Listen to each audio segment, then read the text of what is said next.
তিতাসে আত্মহত্যার ঘটনায় মিথ্যে সংবাদের প্রতিবাদ যুবদল নেতা তোফায়েল খানের। কুমিল্লা তিতাস প্রতিনিধির পাঠানো তথ্য ভিডিওচিত্রে এবার দেখুন বিস্তারিত।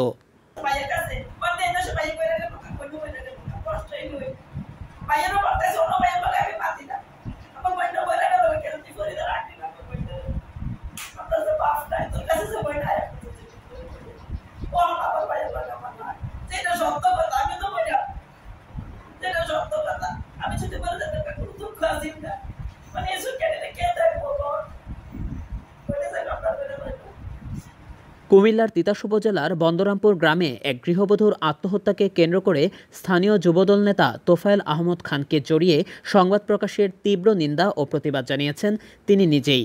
৮ মে বুধবার সকাল 11:30টায় করিকান্দি বাজারস্থ নিজের অফিসে আয়োজিত এক সংবাদ সম্মেলনে তিনি বলেন, নিহত পারভিন আমার চাচাতো বোন। তিনি জীবিত থাকা অবস্থায় তার বড় ছেলের বউ পারভিন ও ছেলে ফয়সালের বিরুদ্ধে মামলা দায়ের করেন। মামলার চাপ ও সামাজিক অপমান সহ্য করতে না পেরে সে আত্মহত্যা করেন, যা সুরতহাল প্রতিবেদনে প্রমাণিত। তিনি আরও বলেন, পুলিশ যাতে হয়রানি না করে সে উদ্দেশ্যে মামলার বিষয়টি আমাকে জানানো হয়। অর্থ লেনদেনের মিথ্যে গল্প যারা রটাচ্ছে তারা মূল ঘটনা আড়াল করতে চায়। সাংবাদিকদের বলছি, অপসাংবাদিকতা নয়, সত্য ও ন্যায়ের পক্ষে কলম চালান।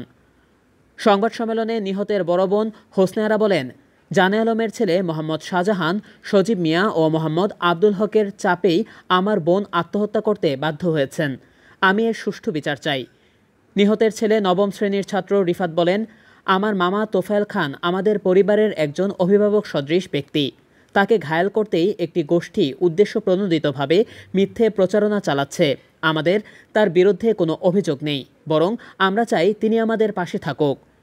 এ ঘটনায় স্থানীয়দের মাঝে নানা আলোচনা সমালোচনা শুরু হয়েছে। এলাকাবাসীর দাবি, ঘটনার সুষ্ঠু তদন্ত ও প্রকৃত দোষীদের দ্রুত বিচারের আওতায় আনা হোক।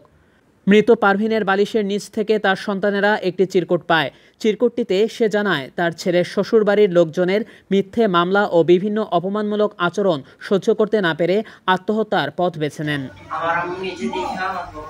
বড় ভাইকে বিয়ে করেছে। বিয়ে করানোর 1-1.5 মাস পর আমার ভাবি আমার ভাইয়া তো উনি সম্ভাবনা টাকা পয়সা যা পাইছে আমাদের ঘরের মধ্যে সব নিয়ে উনি বাপের বাড়ি চলে যায়। বাপের বাড়ি চলে যাওয়ার পরে উনি আমার আম্মু বল দিছে যে কি হইছে সেই তোমরা কেন চলে গেছো হঠাৎ। আমার আম্মুকে ওনারা উল্টা বলতেছে যে আমার মেয়েকে আর খাবো না আপনাদের এই সেই।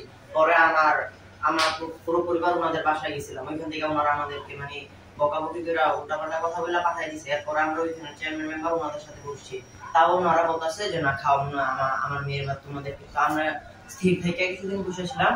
হঠাৎ ওনারা আমাদের পুরো পরিবারের নামে মিথ্যা একটা মামলা দিল। মামলা দেওয়ার পরে আমার বড় ভাইকে ওনারা ধরে নিয়ে গেল।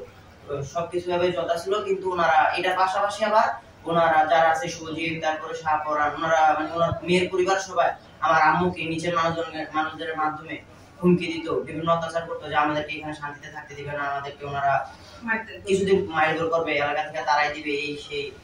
প্রতিদিন আমার আম্মুকে এইভাবে কেউ না কেউ এসে বলে যেত যে তোমরা এই করো, তোমাদেরকে এখানে শান্তিতে থাকতে দিবে না।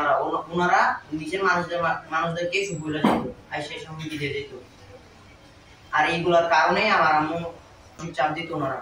একবার আমার আম্মু একদম শরীর অবস্থাটা একটা গেছে, স্ট্রোক করে ফেলছে এইসব শুনতে শুনতে। আমাদের বাজারে দোকান আছে, বাজার আসতে পারেনি আমার আম্মু, ভয় আছে। আচ্ছা, ওই যে তোমাদের আত্মীয় হয় যুবদল নেতা, হ্যাঁ আমার ভাই, ওনাকে কি তোমার আম্মু বা তোমরা কোনো টাকা পয়সা দিছিল যে মামলা বিষয়ে? এটা একটা মিথ্যা অপবাদ, কারণ আমার আম্মুর বিচার চাওয়ার জন্য একমাত্র উনি আছে যে একটু আমাদের মামার বিচার পাওয়া দিবে। এটা ওনার সূত্রের মিথ্যা অপবাদ দিতে আছে, জানে মামা আমাদের কাছ থেকে চলে যায় এইটা শুনে আমাদের কাছে না আসে, আমার আম্মুর বিচারের জন্য আছে, কিন্তু মামা যথেষ্ট করতেছে আমাদের জন্য। তোমাদের কি এই ধরনের কোনো অভিযোগ ওনার বিরুদ্ধে নাই না আছে? না, ওনার বিরুদ্ধে আমাদের কোনো অভিযোগ নাই, মামা যথেষ্ট করতেছে আমার আম্মুর বিচারের জন্য। আমার ব্যাচেটা কইছে এটা সত্য, মানে মামার বিরুদ্ধে কোনো অভিযোগ নাই। আমাদের কাছে আমার আম্মু যতবার মামা আমাদের কাছে 3বার গেছে যে বাগিনা তোরা কোনো টেনশন করিস না, তোরা আমার বিচার আমরা পাওয়াই দিব, আমি আছি তোর সাথে, এরকম অনেকবার বলছে, আমাদের মাথায় হাত বুলাইছে। এর বিনিময়ে কি কোনো টাকা পয়সা নিছে? না না, উনি আমাদের মামা হয়। আপনারা আমার আম্মু মারা গেছে ওইটা নিয়ে কোনো মাথা ব্যথা নাই, কিন্তু এই একটা ভুয়া নিউজ নিয়ে সবাই মাথা ব্যথা করতেছে, এটা নিয়ে অনেক ইয়ে করতেছে। কিন্তু আমার আম্মু যাদের কারণে মারা গেছে, যারা আমার আম্মুকে অত্যাচার করছে, তাদের কোনো খোঁজ খবর নাই। এরা এলাকার মধ্যে সুন্দরই চলাফেরা করতেছে, তাদের বিরুদ্ধে কোনো অভিযোগ নেই। একজন আসামি বোধ হয় না, ওনারা এলাকার মধ্যে ঘুরতেছে, দোকান খুলে বসে আছে। যার কারণে হইছে তার ছবি তো দেওয়া আছে, বড় ছবি দেওয়া আছে, দুই ছেলের ছবি দেওয়া আছে, তারা এটা না করব, একটা মায়ের কারণে ফ্যামিলিটা শেষ, ফ্যামিলিটা এটা না করব, তাহলে এটা না হলে আলাদা বলতে শুরু করছে। অথচ রাজনৈতিক একটা ইস্যু নিয়ে ফাওয়ারটা নিয়ে শুরু করছে নিউজ। আমরা কেস লয়ে না লইরা তারা কথা লয়ে লড়ালড়ি করতেছে। মানুষটা যে মারা গেছে এটা তো সত্য, কেজে লাগছে এটা তো কেজে লাগাইছে এটা তো সত্য, আমার বোন ফুটে তো জেল কাটছে এটা তো সত্য, আর মায়ের ছবি তো দেওয়া আছে, এটা দেখে না সাংবাদিকরা, এটা দেখতে পারে। সজীবের ছবি আছে, বোর ছবি আছে, শাহফারানের ছবি আছে, তারা কিছু দেখে না, তারা আসলটা না বুঝছে ফসলটা দেওয়া করে কেন। হকসাবের ছবি দেওয়া আছে, হকসাবের জিজ্ঞেস করে নাকি করাইছি। একটা আসামি আমার বোনটা মারা গেছে এটা সত্য, এই 3 বাচ্চারা রেখে গেছে এটা সত্য, তারা হেরা লয়ে দেওরা। আমরা এটাই চাই আপনার কাছে, যাতে আমার বোনের বিচারটা হয়, এটা যেন হয়, এটাই আমরা চাওয়া সবার কাছে। আর কোনো অভিযোগ নাই, অভিযোগ এইটাই যে এই যে বিয়া করাইলো ছেলে বোর মামারা নানারা, তাদের কারণেই আমার বোন মারা গেছে, এইটাই মেন সত্য ঘটনা, এইটাই সত্য ঘটনা। আপনারা শুধু এই যে তোফায়েল ভাইয়ের বিরুদ্ধে কোনো আপনাদের অভিযোগ আছে? না, অভিযোগ নাই। ওনারা মানে আমার তোফায়েল মামার যে বিরোধিতা যারা আছে, ওনারা চাইতেছে যে মামা আমাদের কাছ থেকে সরে যায়, কারণ মামা যদি আমাদের কাছ থেকে সরে যায় তাহলে আমার আম্মুর বিচারটা আমরা পাবো না। এইটাই ওনারা চাইতেছে, মিথ্যা অপবাদ দিয়ে আমাদের কাছ থেকে মামারা দূরে সরানোর চেষ্টা করতেছে ওনারা। তোমাদের কোনো অভিযোগ আছে? না, বিষয়টা এটা না, বিষয়টা এইটাই যে মামলা যে করছে এই মামলার চাপের সৃষ্টির কারণে হে মারা গেছে, আর অন্য কোনো বিষয় না। এই মামলার লাগে আইতে যাইতে তারা বাড়িতে আইতে যাইতো, হুমকি দিত নানান জনের কাছে, ওই শাহফরান, সজীব, হক, তারা এই যন্ত্রণা আর কিছু না। যে আত্মহত্যা করছে আমরা জানলাম যে কোন নেতাকে আপনারা মানে 50,000 টাকা এরকম লেনদেন করছে মামলার বিষয়, মামলার যে মামলা নাম কাটার থানা থেকে নাম কাটার জন্য 50,000 টাকা কাউকে দিচ্ছেন, এরকম একটা অভিযোগ আমরা সামাজিক যোগাযোগ মাধ্যমে আসলে বিষয়টা এইটাই, তাদের ভয়ে মারা গেছে, নিজে কাগজ লিখে দিয়ে গেছে। কে কাগজ লিখে দিয়েছে? আমার বোনের লিখে দিয়ে গেছে। আপনাদের কাছে আছে? হ্যাঁ আছে, বালিশের নিচে পাওয়া গেছে। আমরা তখন কিছু চাইছি নেই, বাসার মধ্যে আইসিও না, গেছিও না, লাশ লয়ে গেছি গা, লাশের তারণেই রয়েছি। এরপরের দিন বাসায় আসছি বাদে এটা পাওয়া গেছে, 3 দিন বাদে পাওয়া গেছে কাগজটা।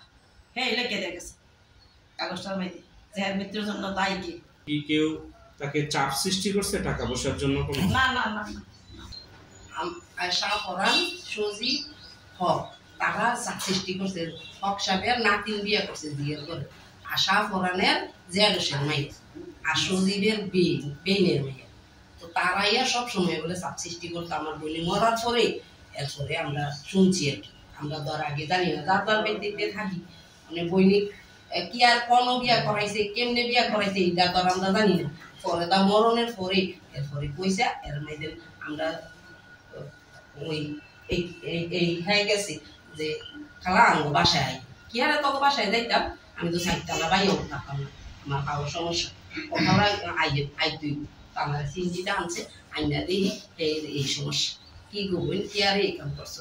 ও বোন ফুট বিয়া করাইয়া আমি এই কাম করলাম, ফুটের বুড়োর যন্ত্রণা তারা আমার এই চাপ সৃষ্টি করতেছে। আর আমার স্বর্ণ গয়না লয়ে গেছে গা, আবার উল্টা মিল্লা আঙ্গুরে কেস দিছি, হুমকি দেয়, কেসও দিছি। এরপরে কইছে সোফা টোফা সব টাকা দিছে ফার্নিচার, কিন্তু আমার বোন ফুটের টাকার কিনা এই কাগজটার মধ্যে লেখা আছে। তারা সব মিথ্যে মামলা দিয়া আমার বোনের ফাঁসাইছে আর হুমকি দামকি দিছে। এরপরে আমার বোন আত্মহত্যা করছে। আপনার বোন কি এই মামলা থেকে বাঁচার জন্য কাউকে টাকা পয়সা দিছিল? না না, এটা তো এই যে নিউজে ফেসবুক সহ আমরা তো তাকে বাসায় আইও নাই, আমরা একদম জানি কইতাম পারতাম, মানে যেটা সত্য এইটাই আমরা বলছি, আমরা যেটা শুনছি। আপনারা কি কাউকে দায়ী করেন এই বিষয়ে যে আত্মহত্যা করছে কোনো নেতা বা এরকম না শ্রেণী কোনো না না যারা লাগে মারছে, যারা কেস করছে তার হয়ে দেয়, তারই দেয়। তাকে ছবিও দেওয়া আছে বোর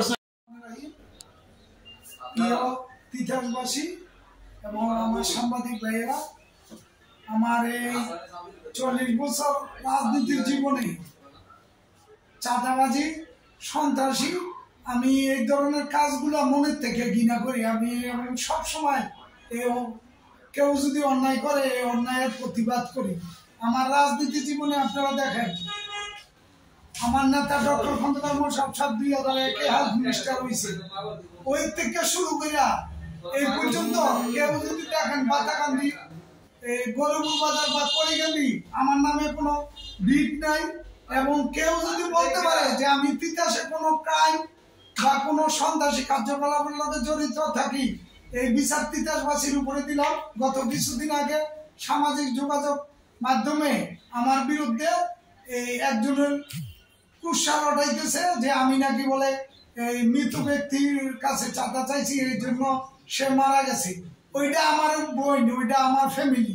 আমি তাদেরকে সহযোগিতা করতেছি, এই ব্যাপারে তাদের মামলার জন্য সহযোগিতা করতেছি এবং কিভাবে মারা গেল এই ব্যাপারটা সহযোগিতা করতেছি। যার প্রতি কিছু লোক আমার বিরুদ্ধে উঠে পড়ে লেগেছে, আমি এর তীব্র নিন্দা এবং প্রতিবাদ জানাই। যা আজকে কিছুক্ষণ আগে আপনারা ভিকটিমের মুখ থেকেই শুনেছেন ঘটনার সত্যতা। এই লোকগুলা, তাদের মা মারা গেছে, এই মাসিম বাচ্চাগুলা থানাতে পোস্টমর্টমের রিপোর্ট নিয়ে মামলা করবো। ওসি সাহেব তাদেরকে, আমাদের বিজ্ঞ ওসি সাহেব, থানার ভারপ্রাপ্ত নতুন কর্মকর্তা, উনি তাদেরকে 3 ঘন্টা জেরা করছে যে তোমাদের কাছে কেউ কি চাঁদাবাজি করেছে, তোমাদের কাছে কি কেউ চাঁদা দাবি করছে। কারণ তারাও এটা নিয়ে, আপনাদের এই নিউজটা নিয়ে থানা প্রশাসনও বিব্রত অবস্থায় আছে। যার গতি 8টা বাজে এই মাসিম বাচ্চাগুলো গেছে, 12:30 বাজে এই মামলাটা তিতাস থানায় নিয়েছে, যেহেতু এটা একটা চাঁদাবাজির অভিযোগ উঠেছে ভিকটিমের বিরুদ্ধে। এই জন্য এই মামলাটা, যারা আপনারা সাংবাদিক ভাইয়েরা আছেন, তারা এই এতিমগুলোর সহযোগিতা করেন, তাদের পাশে থাকেন, কিন্তু এমন কিছু করেন না যাতে আপনাদের এই নিউজের কারণে এই পরিবারটার ক্ষতি হয়। এই পরিবারটার আমি উপকার করতেছি, আপনারা চাচ্ছেন আমি যাতে এই পরিবারটার থেকে সরে যাই। তাদের কোনো গার্জিয়ান নাই, আমি ব্যতীত। এটা আমার বিএনপি ফ্যামিলি, তারা অসহায় এবং এরা আমার আত্মীয়। তা আমি আপনাদের মাধ্যমে এর তীব্র প্রতিবাদ এবং নিন্দা জানাই।